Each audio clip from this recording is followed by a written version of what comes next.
I'm a storyteller, and I would like to tell you a few personal stories about what I like to call the danger of the single story.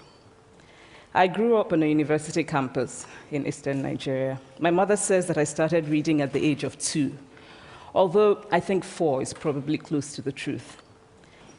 So I was an early reader, and what I read were British and American children's books. I was also an early writer. And when I began to write at about the age of 7, stories in pencil with crayon illustrations that my poor mother was obligated to read, I wrote exactly the kinds of stories I was reading. All my characters were white and blue-eyed. They played in the snow. They ate apples. And they talked a lot about the weather, how lovely it was that the sun had come out. Now, this despite the fact that I lived in Nigeria. I had never been outside Nigeria. We didn't have snow. We ate mangoes. And we never talked about the weather because there was no need to. My characters also drank a lot of ginger beer because the characters in the British books I read drank ginger beer. Never mind that I had no idea what ginger beer was. And for many years afterwards, I would have a desperate desire to taste ginger beer. But that is another story. What this demonstrates, I think, is how impressionable and vulnerable we are in the face of a story, particularly as children. Because all I had read were books in which characters were foreign, I had become convinced that books, by their very nature, had to have foreigners in them and had to be about things with which I could not personally identify. Now, things changed when I discovered African books. There weren't many of them available, and they weren't quite as easy to find as the foreign books, but because of writers like Chinua Achebe and Kamara Laye, I went through a mental shift in my perception of literature. I realized that people like me, girls with skin the color of chocolate, whose kinky hair could not form ponytails, could also exist in literature. I started to write about things I recognized. Now, I loved those American and British books I read. They stirred my imagination. They opened up new worlds for me. But the unintended consequence was that I did not know that people like me could exist in literature. So what the discovery of African writers did for me was this. It saved me from having a single story of what books are. I come from a conventional middle-class Nigerian family. My father was a professor. My mother was an administrator. And so we had, as was the norm, live-in domestic help who would often come from nearby rural villages. So the year I turned 8, we got a new houseboy. His name was Fide. The only thing my mother told us about him was that his family was very poor. My mother sent yams and rice and our old clothes to his family. And when I didn't finish my dinner, my mother would say, "Finish your food. Don't you know people like Fide's family have nothing?" So I felt enormous pity for Fide's family. Then one Saturday, we went to his village to visit. And his mother showed us a beautifully patterned basket made of dyed raffia that his brother had made. I was startled. It had not occurred to me that anybody in his family could actually make something. All I had heard about them was how poor they were, so that it had become impossible for me to see them as anything else but poor. Their poverty was my single story of them. Years later, I thought about this when I left Nigeria to go to university in the United States. I was 19. My American roommate was shocked by me.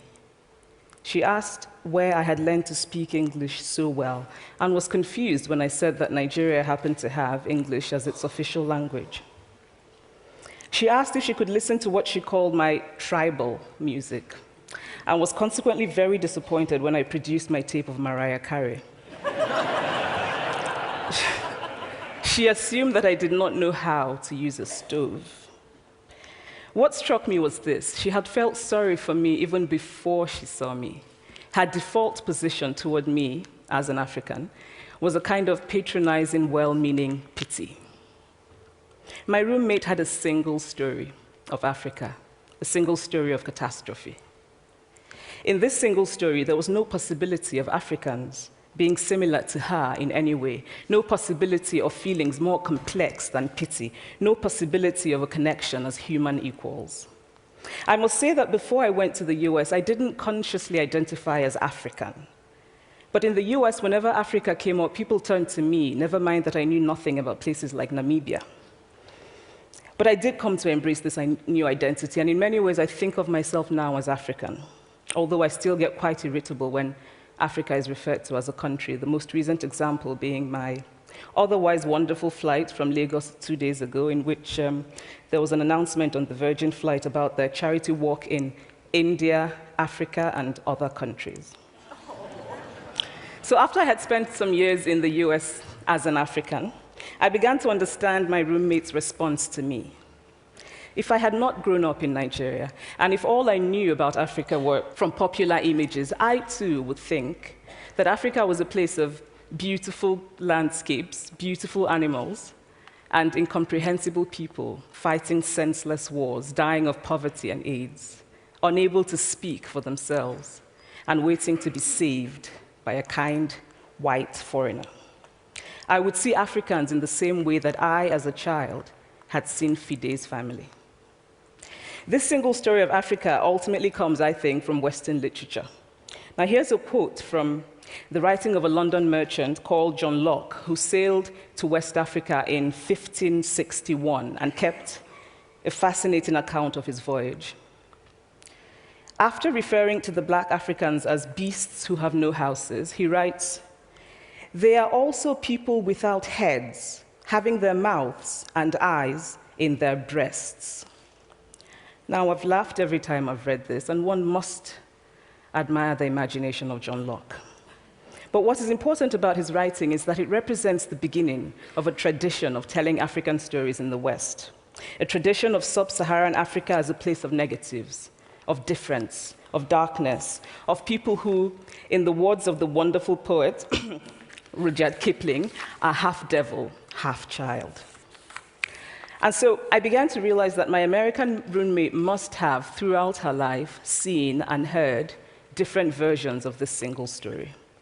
As had a professor who once told me that my novel was not authentically African. Now, I was quite willing to contend that there were a number of things wrong with the novel, that it had failed in a number of places, but I had not quite imagined that it had failed at achieving something called African authenticity. In fact, I did not know what African authenticity was.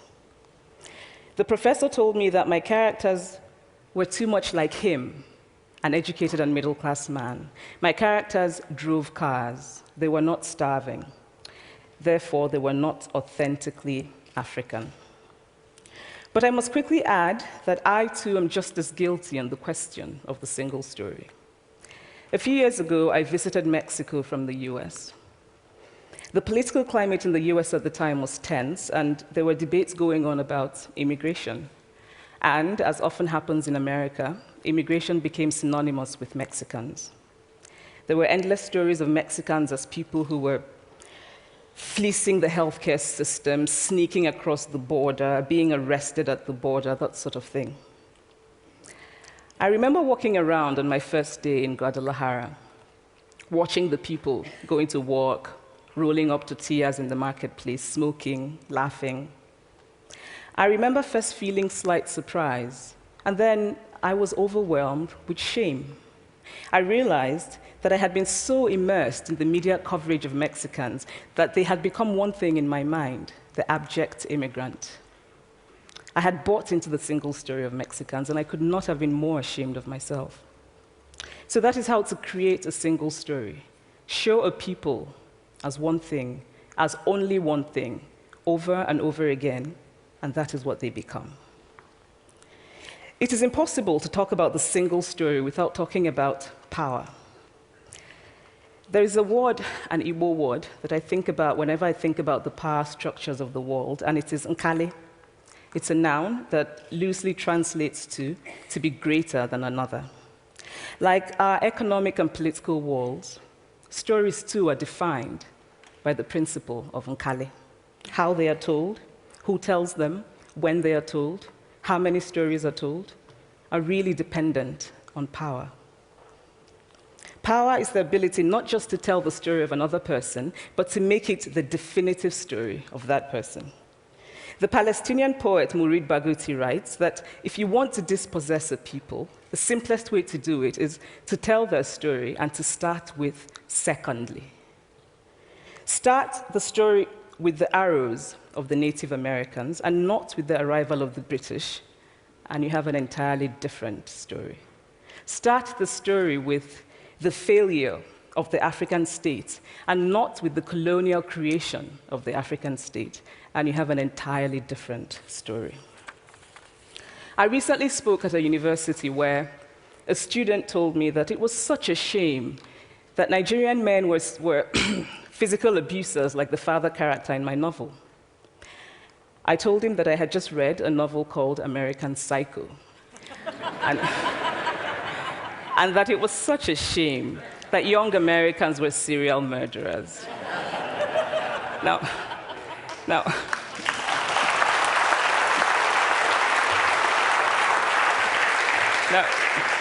obviously, I said this in a fit of mild irritation, but it would never have occurred to me to think that just because I had read a novel in which a character was a serial killer, that he was somehow representative of all Americans.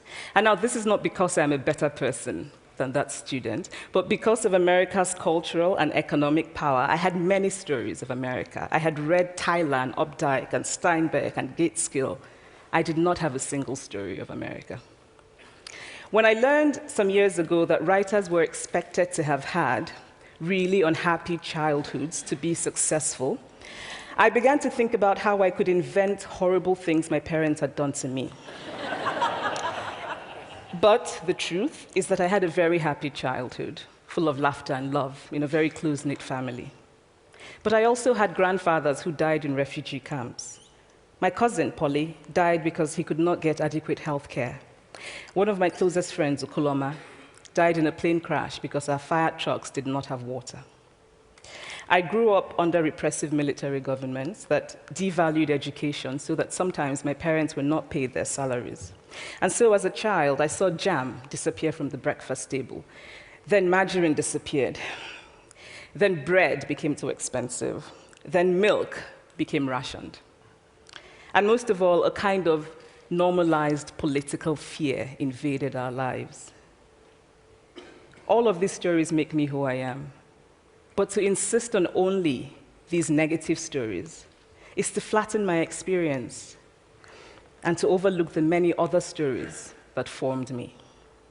The single story creates stereotypes, and the problem with stereotypes is not that they are untrue, but that they are incomplete. They make one story become the only story. Of course, Africa is a continent full of catastrophes, the immense ones, such as the horrific rapes in Congo, and depressing ones, such as the fact that 5,000 people apply for one job vacancy in Nigeria. But there are other stories that are not about catastrophe, and it is very important, it is just as important to talk about them. I've always felt that it is impossible to engage properly with a place or a person without engaging with all of the stories of that place and that person. The consequence of the single story is this: it robs people of dignity. It makes our recognition of our equal humanity difficult. It emphasizes how we are different rather than how we are similar. So what if before my Mexican trip, I had followed the immigration debate from both sides, the US and the Mexican? What if my mother had told us that Fide's family was poor and hardworking?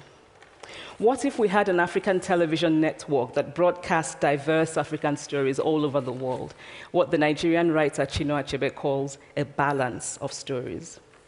What if my roommate knew about my Nigerian publisher, Mukhtar Bakare, a remarkable man who left his job in a bank to follow his dream and start a publishing house? Now, the conventional wisdom was that Nigerians don't read literature. He disagreed. He felt that people who could read would read if you made literature affordable and available to them. Shortly after he published my first novel, I went to a TV station in Lagos to do an interview. And a woman who worked there as a messenger came up to me and said, "I really liked your novel. I didn't like the ending. Now you must write a sequel, and this is what will happen." And she went on to tell me what to write in the sequel. Now, I was not only charmed, I was very moved. Here was a woman, part of the ordinary masses of Nigerians who were not supposed to be readers. She had not only read the book, but she had taken ownership of it and felt justified in telling me what to write in the sequel.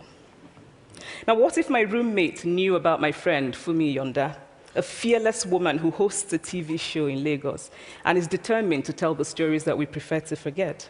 What if my roommate knew about the heart procedure that was performed in a Lagos hospital last week? What if my roommate knew about contemporary Nigerian music, talented people singing in English and Pidgin and Igbo and Yoruba and Ijo, mixing influences from Jay-Z to Fela to Bob Marley to their grandfathers? What if my roommate knew about the female lawyer who recently went to court in Nigeria to challenge a ridiculous law that required women to get their husband's consent before renewing their passports? What if my roommate knew about Nollywood, full of innovative people making films despite great technical odds? Films so popular that they really are the best example of Nigerians consuming what they produce. What if my roommate knew about my wonderfully ambitious hair braider who has just started her own business selling hair extensions? Or about the millions of other Nigerians who start businesses and sometimes fail, but continue to nurse ambition? Every time I am home, I am confronted with the usual sources of irritation for most Nigerians: our failed infrastructure, our failed government, but also by the incredible resilience of people who thrive despite the government rather than because of it. I teach writing workshops in Lagos every summer, and it is amazing to me how many people apply, how many people are eager to write, to tell stories. My Nigerian publisher and I have just started a nonprofit called Farafina Trust, and we have big dreams of building libraries and refurbishing libraries that already exist and providing books for state schools that don't have anything in their libraries, and also of organizing lots and lots of workshops on reading and writing for all the people who are eager to tell our many stories. Stories matter. Many stories matter. Stories have been used to dispossess and to malign, but stories can also be used to empower and to humanize. Stories can break the dignity of a people, but stories can also repair that broken dignity. The American writer Alice Walker wrote this about her southern relatives who had moved to the north, and she introduced them to a book about the southern life that they had left behind. They sat around reading the book themselves, listening to me read the book, and a kind of paradise was regained.